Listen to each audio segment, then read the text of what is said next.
또 여러분, 드디어 성경 읽기 대행진의 결승점이 눈앞에 보이기 시작했습니다. 3년 3개월 동안 하루도 쉬지 않고 걸어온 말씀의 행진, 날마다 영혼의 양식을 함께 나누며 먹고, 그리고 같이 기도하면서 진리를 배워왔습니다. 말씀의 주인이신 예수 그리스도께서 우리를 칭찬하시고 너희들 신실한 나의 자녀라 인정해 주실 줄로 믿습니다. 이제 마지막 책인 요한계시록도 중간을 넘었었습니다. 그런데 여러 가지 숫자, 많은 종류의 짐승들, 이것들이 나타나서 이해하기가 쉽지 않습니다. 아마 느끼실 것입니다. 이런 까닭으로 이단들이 하나님의 말씀을 왜곡하면서 사람을 미혹하고 있구나 하는 생각이 드실 것입니다. 그래서 어떤 분들은 묻습니다. 종말의 이 무서운 현상들이 성경에 있는 그대로 실현될 것인지 의아합니다. 이렇게 묻는 이들이 계십니다. 오늘 말씀 짧지만 잘 들으시기를 바랍니다. 먼저 하나님께서는 온 세상을 만드시고 경영하십니다. 이 섭리가 얼마나 크고 넓으신지 인간들에게 한꺼번에 다 보여주시지 않으십니다. 이걸 하나님의 비밀이라고 합니다. 사람이 이해할 수 없는 영역이 너무 많아서 하나님께서는 시간의 흐름을 따라서 처음에는 율법을 주셔서 사람들을 인도하시고, 오랜 시간이 지난 후 메시아 예고하심과 같이 그 아들을 세상에 보내시고, 지금도 성령으로 역사하시고, 그리고 종말을 잘 준비하도록 필요한 대목을 차례대로 보여주십니다. 이것이 하나님의 방법입니다. 성경의 초기에는 율법을 주셨을 때 모세가 이렇게 말했습니다. 기억하십니까? 신명기 29장 29절입니다. 같이 봉독하시겠습니다. 감추어진 일은 우리 하나님 여호와께 속하였거니와 나타난 일은 영원히 우리와 우리 자손에게 속하였나니 이는 우리에게 이 율법의 모든 말씀을 행하게 하심이니라. 아멘. 감추어진 일이 있음을 인정했습니다. 감추신 그 대목은 놓아두고 나타내 주신 율법을 우리가 받았습니다 하는 고백입니다. 성경의 처음이 이렇게 시작이 되었어요. 이제 시간이 많이 흘러서 요한은, 예수님의 제자 요한은 계시록을 쓰면서 이렇게 말합니다. 우리가 계시록 읽으실 때 맨 처음 읽으신 계시록 1장 1절 말씀 같이 봉독하십니다. 예수 그리스도의 계시라, 이는 하나님이 우리에게 주사 반드시 속히 일어날 일들을 그 종들에게 보이시려고 그의 천사를 그 종 요한에게 보내어 알게 하신 것이라. 아멘. 이제 계시를 주실 때가 왔다는 것입니다. 그래서 요한은 반모섬이라는 돌섬, 조그마한 섬에서 천사가 보여주시는 대로 계시록을 썼습니다. 계시라는 말을 표현한 레벨레이션, 이 레벨레이션의 뜻은 비밀을 누설한다는 뜻입니다. 비밀을 폭로한다는 뜻입니다. 감추었던 베일을 벗긴다는 뜻이 레벨레이션입니다. 하나님의 비밀을 풀어서 종말에 반드시 일어날 일을 알리기 위해 기록한 말씀이 이 말씀이라 하십니다. 여기서 우리는 분명히 알아둘 전제가 있습니다. 하나님께서는 요한을 부르셔서 앞으로 나타날 비밀을 보여주셨으나 그것은 요한이라는 개인이나 그 시대 또는 그 지역 사람들에게만 주신 말씀이 아니라는 사실입니다. 그러면 그 시대 거기 등장하는 천사, 짐승, 여러 가지 숫자, 갖가지 사건들이 그때에만 주신 것이 아니기 때문에 상징적 의미를 지닌다는 사실을 아셔야 합니다. 요한만이 아니라 믿음 약한 우리에게도 주시기 위한 말씀이고 1세기 말 소아시아 지역에 사는 초대교회 신도들만이 아니라 21세기 한국에서 살아가는 빈누리교회 성도들에게도 주시는 말씀입니다.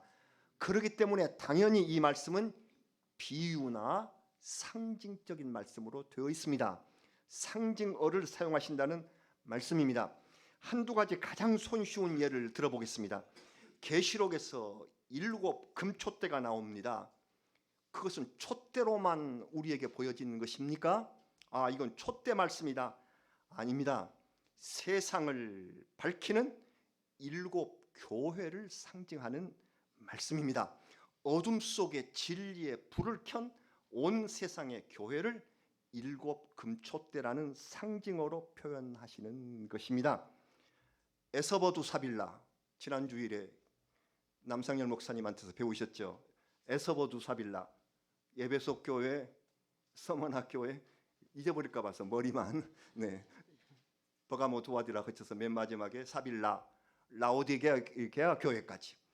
우리가 볼 때는 이것이 소아시아 지역에 있는 7 교회인데 이것은 7이라는 완전수를 우리가 이해해야 되고 온 세상에 있는 교회, 앞으로 이 세상에 세워질 교회, 이것을 말씀하시는 것입니다. 그러므로 이건 촛대야 이렇게 이해하시면 안 되고 온 세상을 향한 교회의 의미를 띠고 있는 것이다, 이렇게 이해를 하셔야 하는 것입니다. 하나 더 예를 들까요? 하나님의 자녀에게는 천사가 이마에 인을 치신다, 이렇게 말씀이 되었습니다. 하나님 자녀지만, 나 하나님의 자녀이지만 이마에 도장을 박은 일은 없습니다. 그래요. 그러면 이건 어떻게 이해하죠? 구원의 상징적 표현입니다. 하나님의 자녀, 너는 구원의 자녀라는 인식을 우리에게 새겨주신, 이것을 인침, 도장, seal, 내가 받았다, 이렇게 말씀을 하고 계시는 것입니다. 그러므로 오늘 우리 봉독한 말씀처럼 오른손이나 이마에 짐승의 표를 받았다, 이 말은 사탄의 종이 되었다, 사탄의 소유가 되었다 하는 상징적 말씀임을 우리가 알아야 합니다. 이걸 알고 계시록을 읽으셔야 한다는 사실입니다. 그러므로 우리는 이 일들이 내 장래의 삶 속에 어떻게 이루어질 것인가를 깊이 묵상하시면서 제일 끝에 있어요. 지금까지 배운 하나님의 말씀을 바탕으로 삼아서, 이걸 기반으로 삼아서 어떤 이상한 해석에도 흔들림이 없이 이 귀중한 비밀을 들추는 감격과 떨림 속에 이 계시록을 읽으시라. 기도 많이 하시고 읽으셔야 되고요. 여기서 주신 이 상징을 깨닫기 위하여 노력하셔야 되고, 그래서 이것이 나를 위한 말씀, 우리의 교회와 나를 위한 앞으로의 구원의 말씀임을 생각하고 믿으시면서 기도하시면서 끝까지 잘 마치셔야 하실 것입니다. 오늘 말씀 중에 13장에 매우 독특한 짐승 2마리가 나타났어요. 짐승 둘. 계시록에는 짐승의 출몰들이 많아요. 그래서 좋은 짐승도 있고 나쁜 짐승도 있습니다. 영문 성경에서는 이런 짐승들을 모두 다 영어대로 비스트, 짐승입니다. 비스트라고 표현을 했으나 한글 성경은 영문 성경보다 한 걸음 더 나아가서 좋은 짐승은 생물이라고 번역을 해주십니다. 참 친절한 번역이다 생각이 들어요. 그냥 영문 성경은 내 생물, 그러면 포 비스트 이렇게만 썼지만 우리는 이것은, 이 내 생물은 하나님이 지으신 모든 피조물을 상징합니다. 그런 거로 좋은 짐승들이에요. 그래서 여기는 내 짐승이라고 하지 않고 우리 성경은 내 생물 이렇게 번역을 했습니다. 주님의 보좌 주위에 7 영과 24 장로들과 온 세상의 믿음의 사람들을 표현합니다. 그리고 네 생물이 있었다 이렇게 표현합니다. 이 네 생물이 사자, 송아지, 독수리 그리고 사람의 형상을 가진 비스트들, 생물들이었다. 그러나 이들은 피조물을 대표하여 하나님을 찬양하는 생명체, 즉 생물입니다. 그런데 이에 반하여 오늘 13장에 나타난 짐승은 갈데없는 사탄의 세력입니다. 두 마리가 나타났어요. 먼저 첫 짐승을 보기로 하겠습니다. 계시록 13장 1절 말씀입니다. 같이 읽고 시작하겠습니다. 내가 보니 바다에서 한 짐승이 나오는데 뿔이 10이요 머리가 7이라. 그 뿔에는 10 왕관이 있고 그 머리들에는 신성모독하는 이름들이 있더라. 이런 짐승입니다. 흉측한 모습을 하고 있으며 힘이 센 것으로 보입니다. 10뿔을 가지고 있고 그러네요. 특징은 하나님을 모독한다는 것입니다. 신성모독의 세력, 이 짐승. 좀 더 읽으시면 용에게서 권력을 받았다라고 적혔는데 용은 사탄을 가리킵니다. 이 세력은 오랫동안 교회와 성도들을 박해할 것이며 생명책에 기록되지 못한 사람들은 이 짐승에게 경배하지 않을 수 없도록 되어버리고 맙니다. 그렇다면 이 짐승은 무엇을 뜻하는 것일까요? 이것은 세상의 포악한 통치 권력들을 상징합니다. 이 세상의 포악한 통치들이 믿는 사람들을 괴롭힐 것이다. 역사를 흘러온 해석에 따르면 로마, 당시에는 로마, 특히 폭군 네로부터 시작하여 이 역사를 두고 믿는 이들을 박해해온, 핍박해온 이슬람을 비롯한 이방 종교 근대에 들어와서 공산 세력을 지칭한다는 그런 주장도 있습니다. 여러분, 다시 강조하거니와 계시록 말씀은 지나버린 과거의 한 상황을 가리키지 않습니다. 지금도 신성모독하며 함부로 권력을 휘두르며 하나님을 대적하는 포악한 세력이 있다는 말씀입니다. 종말에 오면 그것이 있을 것이다. 사탄의 준동은 더욱 심해질 것이다. 그러므로 하나님을 믿는 그대들 분별력을 가지고 깨어 있으라 하는 것이 오늘 우리에게 주고 계시는 말씀입니다. 다음 또 하나의 짐승 한 마리가 나타났습니다. 이번에는 요한계시록 13장 11절입니다. 같이 보겠습니다. 내가 보매 또 다른 짐승이 땅에서 올라오니 어린 양같이 두 뿔이 있고 용처럼 말을 하더라. 이게 문제로군요. 이게 교활하군요. 요 짐승이 어떤 모습으로 나타났다고요? 어린 양 모습으로 가장하고 있는 이것의 정체가 무엇인가? 이 정체는 성경을 쭉 읽으시면 그 뒤에 밝혀주십니다. 거짓 선지자입니다. 예수님을 모방하고 이적을 내세우며 사람들을 모방한 세력, 이 두 짐승, 이 세력이 세상의 그 권력 통치와 그리고 교회 안에서 거짓으로 사람을 이끌고 이단으로 미혹하는 거짓 어린 양 같은 이 두 개의 존재가 이 세상에서 너희를 미혹할 것이다. 이렇게 우리에게 계시하고 계십니다. 바로 이 짐승은 우상을 만들어서 경배하도록 만듭니다. 이 짐승이 곧 말세의 이단들을 상징합니다. 제가 지난번 한 차례 언급했던 넷플릭스 다큐멘터리 나는 신이다가 생각납니다. 어떻게 그토록 많은 사람이 미혹될 수 있을까? 거기는 똑똑한 사람, 많이 배운 사람들, 분별력 있다는 사람들도 있었는데 어찌 그럴 수가 있을까? 이게 현실이란 말입니다. 사탄은 이렇게 할 능력이 있습니다. 이단의 공통적인 특징은 우리 신앙을 도와준다고 하면서 우리의 심리와 상황을 다 조작하고 어느 때가 되면 그 사람을 완전히 통제하고 조종해버립니다. 심리학 용어로 가스라이팅이라고 합니다. 이게 이단들의 특징입니다. 가스라이팅, 스스로 판단력을 잃게 만들어요. 그래서 가해자에게 의존하며 복종하고 자기 가진 모든 것을 다 내어주고 마는 이 가스라이팅, 이게 바로 이단의 특징이다 하는 것을 우리가 압니다. 이 두 가지가 눈에 보이는 세상의 핍박 권력, 그 다음 우리를 교묘하게 가스라이팅하는, 그래서 우리의 올바른 분별력, 신앙의 분별력을 상실하게 만들어버린 이것들이 말세에 나타내는 두 짐승이다. 이렇게 상징해서 보여주시고 있는 것입니다. 그 교활한 사탄의 획책이 바로 우리 곁에 있다는 사실입니다. 여러분, 이 짐승의 우상이 곧 666입니다. 아, 우리가 이거 익히 들어 알고 있었는데 그 666, 예? 그 짐승의 숫자라고 하던가 그게 뭐지? 이 짐승의 숫자 666이 바로 오늘 여기 있네요. 우리가 봉독한 이 말씀 13장 마지막에 있었네요. 사탄의 종인 짐승이 하는 일을 우리가 잠시 읽어보겠습니다. 계시록 13장 16절 말씀입니다. 봉독하시겠습니다. 그가 모든 자 곧 작은 자나 큰 자나 부자나 가난한 자나 자유인이나 종들에게 그 오른손이나 이마에 표를 받게 하고, 예, 무서운 일입니다. 어떤 사람이든지 짐승에게 사로잡히면 오른손이나 이마에 표를 받게 된다고 하였습니다.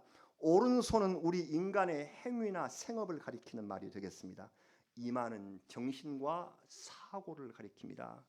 이것을 다 장악해서 사탄이 표, 영어 성경은 마크라고 되어 있습니다.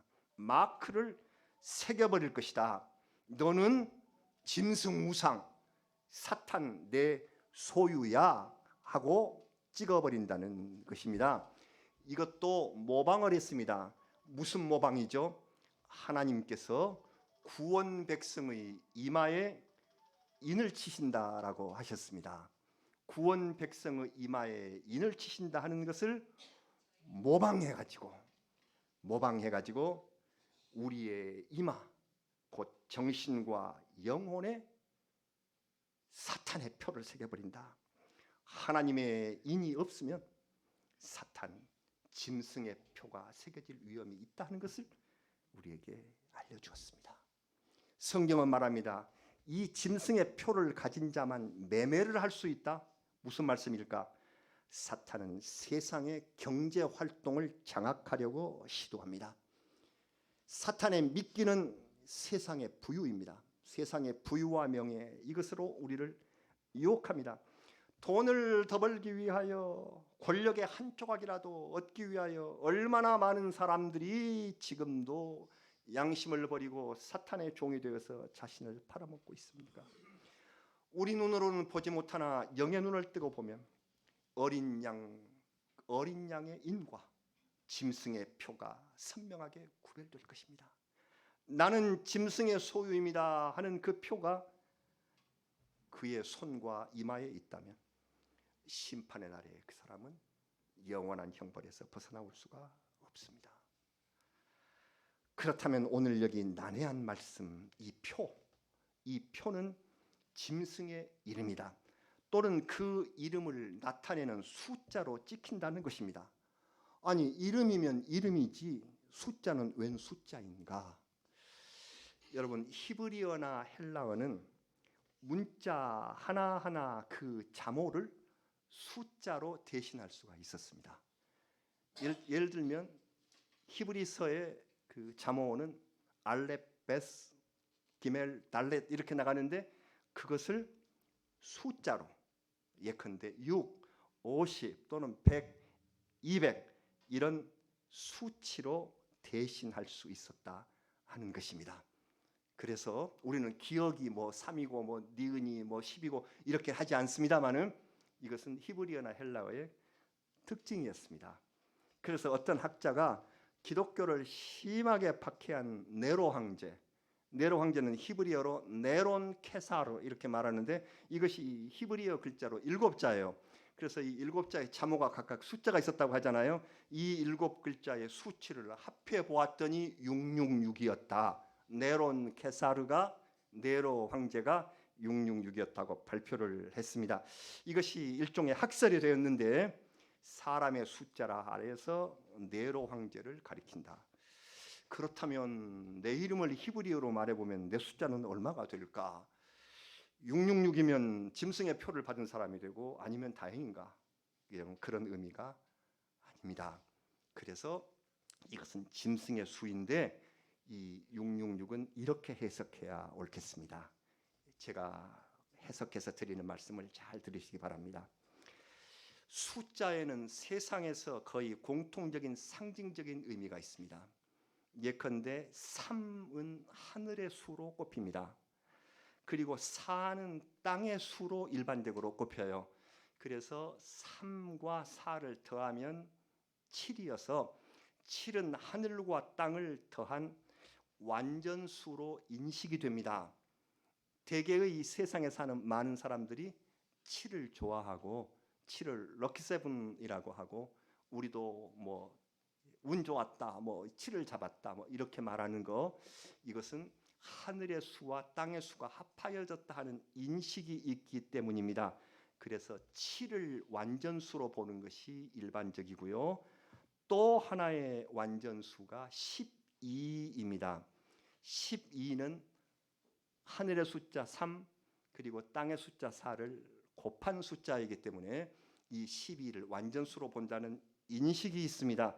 그래서 성경도 구약에서는 12지파, 신약에서도 예수님의 제자의 수가 12, 이렇게 해서 12가 완전수로 인식이 됩니다.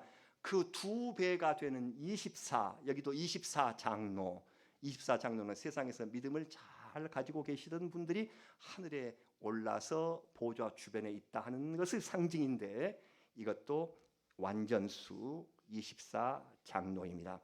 그런 거로 그 가운데서 최초의 완전수가 7이라고 한다면은, 이 완전수를 최대로 발전시킨다면 7이 있고 또 7이 있고 또 7이 있는, 이것은 완전의 완전이다 해서 777 이러면은 완전 숫자로 생각합니다. 그런데 7이라는 완전수에 가까우면서도 온전하지 못한 숫자가 6으로 인식이 됩니다. 7이 못 돼요. 그래서 불완전하다 하는 의미를 지니고 있습니다. 그래서 6은 불완전과 미완성을 상징하는 숫자입니다. 완전에 미치지 못하여 실패해서 좌절함을 나타내는 최대의 불완전 숫자가 666입니다. 최대로 완전한 숫자가 777이라면 그에 못 미치는 수 최대의 불완전 숫자인 것입니다. 하나님께 이르지 못한 사탄의 종 짐승의 숫자를 상징한 것이 666입니다. 어떤 분들은 말합니다. 우리 몸속에 인식표를 심는 때가 올 것이다. 지금 다 핸드폰 다 가지고 다니고 그러는데 이게 다 이제 불편하니까 나중에는 이제 오른팔에다가 다 심어서 이거 안 가지고 다녀도 손만 인식하면은 모두 다 인식표가 되고 한다. 그런 세상이 오고, 그것을 오른팔에 넣어서 지문 인식부터 각종 결제를 하면 그것은 666 짐승이 되는 것이고 그것은 사탄이다. 이렇게 또 주장하는 사람들이 있습니다. 그러나 이런 해석은 성경에 어긋나며 우리의 신앙의 혼란을 초래할 뿐입니다. 종말의 시기에는 사탄이 어린 양 예수님으로 가장하고 짐승의 우상을 만들어 놓으며, 그래서 그 짐승 사탄의 우상으로 우리에게 접근해 오겠으나 구원의 인을 받은 우리는 사탄의 마크를 경계하고 거부한다. 그래서 우리는 완전으로 나아간다. 그의 완전에 미치지 못하는 최대의 미완성 숫자들, 이것들을 우리에게 경계하게 하라. 불완전한 유혹을 우리가 경계하라 하는 말씀으로 새겨진 말이 666입니다. 666이 지나자 큰 숫자가 나오네요. 그래서 오늘 13장과 14장을 이었습니다. 14만 4천. 이것이 곧 하나님의 인침, 우리 주님의 도장을 받은 사람 수라, 이렇게 나와 있습니다.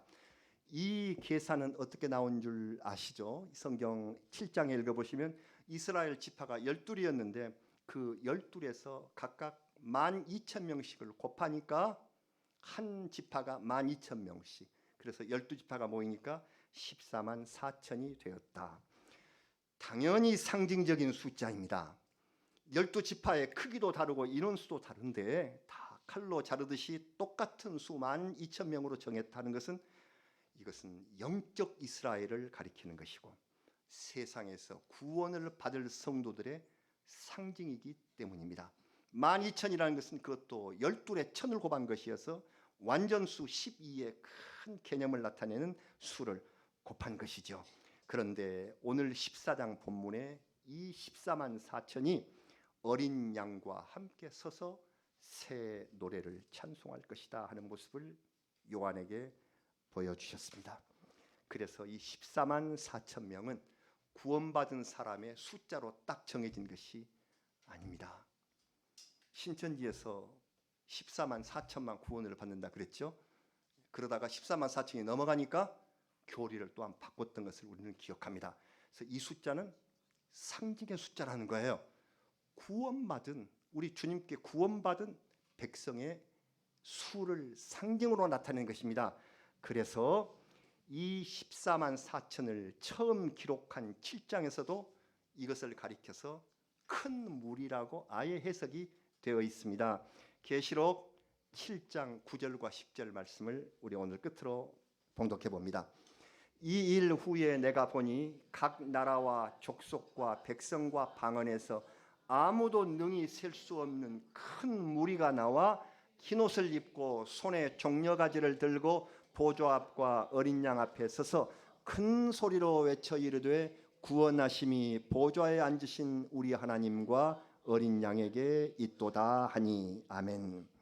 국가와 종족, 백성과 방언, 국민과 언어, 이것들이 각각 다 다른 사람들이 모였다. 그러므로 여기 14만 4천은 영적으로 순결하고 하나님 앞에 드려진 첫 열매처럼 흠없는 무리들, 그래서 방금 우리가 읽는 것처럼 아무도 능히 셀 수 없는 큰 무리다.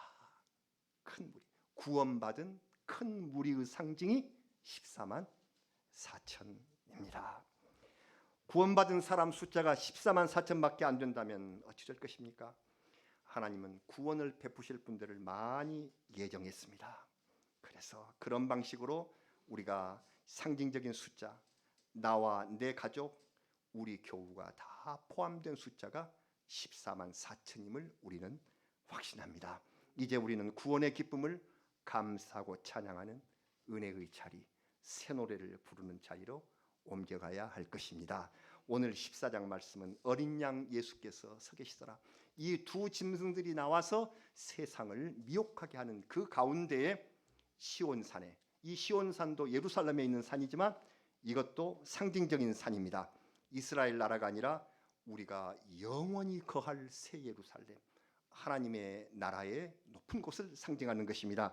그래서 거기 큰 무리 속에, 그 어린 양을 에워싸고 있는 큰 무리 속에 우리가 함께 서게 된 것입니다. 거기 같이 선 무리의 공통점은 이마에 구주 예수 또는 하나님의 이름이 씌어 있더라 하는 것입니다. 곧 인침을 받은 구원 백성이 공통점입니다. 짐승의 표 666처럼 불완전한 사람은 거기에 없습니다. 그러자 드디어 반주가 시작되네요. 오늘 성경에 반주가 많은 물소리, 물이 흐르는 소리, 우레소리, 그리고 천사들의 검은 고 소리가 들리기 시작했습니다. 천사들이 검은 고를 타는 거네요. 검은 고는 우리나라의 전통 현악기인데요. 이것도 상징. 그래서 영어 성경에는 하프라고 되어 있습니다. 하프를 켜는. 그래서 이 아름다운 악기 소리가 들리고 많은 물소리, 우레소리 속에서 찬양하게 될 것이다. 하나님의 보좌 앞에 피조물을 대표하는 네 생물이 있고 24 장로, 구약의 12지파와 신약의 12사도를 상징하는 그 장로들이 함께 찬양하네요. 그들 앞에서 나를 포함한 우리 구원 백성이 함께 부르는 새 노래가 시작되는 모습을 보여줍니다. 새 노래, 뉴송, 새 노래는 하늘에서 부르는 찬송입니다. 구원 백성 밖에는 이 노래를 배울 수가 없다고 하였습니다. 주님이 가르쳐 주신 바로 이 새 노래를 부르며 예수 그리스도의 자녀들이 보좌 앞에 서서 천사들과 함께 부를 이 노래를 너희도 부르게 하겠다. 생각만 해도 마음이 떨립니다. 오늘 주님의 계시의 말씀을 함께 읽고 진리를 같이 배우기 원하며, 그리고 이 말씀의 뜻이 무엇인지 같이 깨닫기 원하는 우리들, 이제 앞으로 한 사람도 빠짐없이 하늘 보좌 앞에 우리 함께 서서 주님 가르쳐 주신 새 노래를 같이 부르게 될 줄로 믿습니다. 우리 주님께서 그렇게 해 주실 것이며 우리의 이마에는 우리 육신의 눈으로 보이지 않지만 우리 주님께서 구원의 인을 찍어주셔서 그리하여 시온산에 서신 어린 양 따라서 영원히 아름다운 새 노래를 우리 함께 찬양하게 되실 줄로 믿습니다. 우리 그날을 기다립니다. 그날까지 우리 믿음으로 함께 걷는 사랑하는 성도가 되시기를 우리를 구원하신 우리 구주 예수 그리스도의 이름으로 축원합니다. 우리 기도드리겠습니다. 짐승의 666 이는 구원의 인을 받지 못한 이 시대 최대의 불완전과 미혹의 숫자임을 우리가 깨닫습니다. 14만 4천 아름다운 구원의 숫자, 큰 무리 같이 우리 함께 새 노래를 부를 영원한 구원 백성의 숫자임을 우리가 깨달았습니다. 14만 4천 구원의 숫자 가운데 우리가 있는 줄로 믿사오며 그리하여 우리 주님과 함께 아름다운 새 노래를 영원히 부르게 하여 주소서. 오늘 사순절을 바라보면서 믿음으로 3월을 보내는 사랑하는 성도의 가슴 속에 참으로 우리의 이마에 지켜주신 구원의 징표를 다시 한번 확인하며 감격하는 성도가 되게 하시고 믿음의 길을 버리지 않고 나가게 하셔서 자칫 잘못하여 짐승의 표에 유혹을 받는 일이 없도록 주님께서 지켜 보호하여 주시옵소서. 예수님 이름으로 기도드리옵나이다. 아멘. 찬송가 385장 찬양을 하십니다.